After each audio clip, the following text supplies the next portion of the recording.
131, subarticle 2, A and B. The President shall respect, uphold, and safeguard this Constitution. There is no obligation of that kind on Wanjiku, Atieno, Nasmiu, Hadija, or Wende. It goes at B, safeguard the sovereignty of the Republic. There is no obligation on me to safeguard the sovereignty of the Republic. Now, that is the office of the President. And we have seen what the sovereignty of the Republic is. It is the constituent power. The President, like King David before him, cannot start taking the flock. The President, like King Edward VIII, must remain the President. If he wants to engage in the affairs of other lesser mortals, then he must abdicate. There are no two options to this matter. And to contextualize that quickly, we see what Professor Ben Nubweze says at page 462 of volume 1, sorry, of volume 2. 462 of volume 2.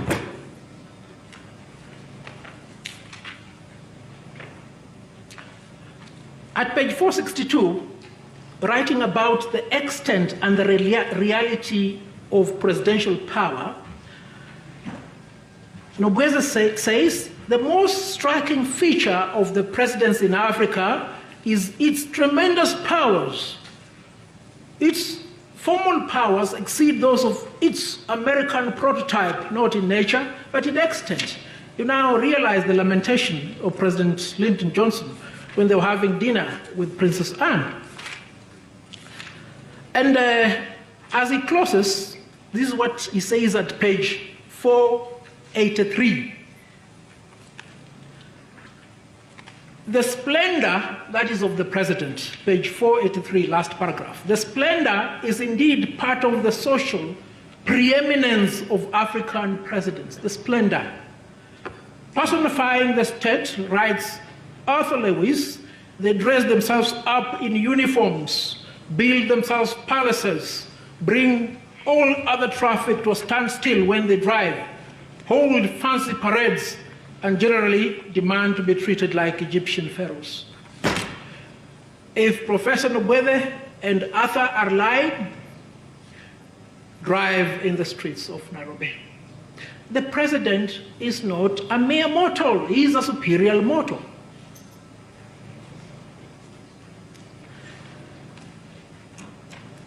Now, let me conclude with the effect of the Constitutional Amendment Bill on the basic structure, eternity, and unamendable clauses doctrines.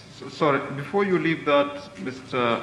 Havi, so your submission, following from what you have said, My Lord, would therefore be that Articles 27, 38, among others, yes, cannot apply to the President? The President cannot be party to a popular initiative. No. I'm talking about Article 27, Article 38, among others. My Lord, let me just go there. My Lord, they do not apply to the President. And I'll just give you one illustration. Let's look at Article 37. The right to assemble... No, I'm talking about 27 and 38, among others. Can they apply to the President? No, they don't apply to the President. All right. And the reason is simple, and it's in Article 37. Every person has the right, peacefully and unarmed, to assemble, to demonstrate. Imagine the President demonstrating or picketing.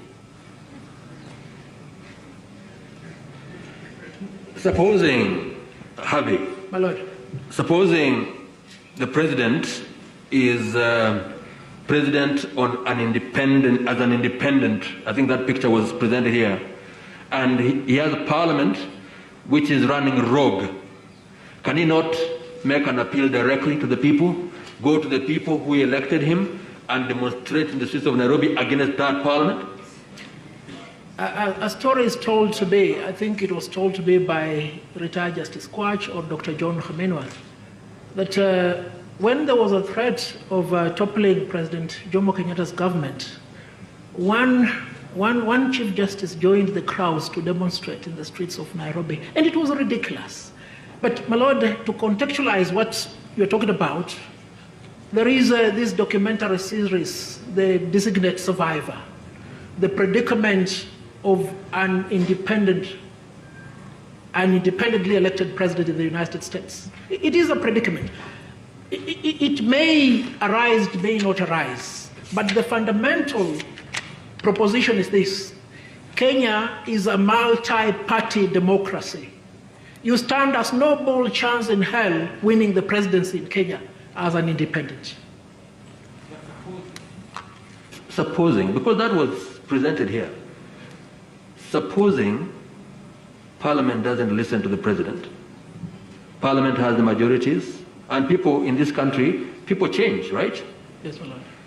If that happens, are you saying that the President cannot make a direct appeal to the people and join them in petitioning Parliament, for example? No, my Lord, he cannot. If the President is such a predicament, he has to do which King Edward VIII did. He has to resign. He must abdicate and go and marry the American divorcee. It's as simple as that. So what is the place of Article 1, Subarticle 2 of the Constitution? Can Wanjiku speak through a state officer, even the President? Can Wanjiku present a request to a state officer and say that this is my petition, this is my request, can you, consider it and act on it? My Lord, there is a reason why I refer to Professor Stan to create the conceptual framework of what in America is called the constitutional initiative. Yes, and link it kindly to Article 1, Subarticle 2, so that we make an informed decision regarding the question of sovereignty and the people exercising their power either directly or through their democratically elected representatives. Thank you. Well, Lord, I agree. The question is quite appropriate. Under Subarticle 2, the people can act through those two fora, directly or indirectly. When they do so indirectly, they do so through their representatives. When they do so directly, they do so in exercise of their constituent power. When all those other avenues, as Professor Stan says, have failed to yield results. But, my Lord, because the... Only when they have failed to yield results? Yes, yes. Okay. And, my Lord, perhaps now that you've asked that question, the answer that was given by Professor Nobweze may be apt here at page 496. Page 496 of volume 2. Yeah, he says, recalling again that the president under the presidential system in Commonwealth Africa is the organ that coordinates and therefore dominates the executive and legislative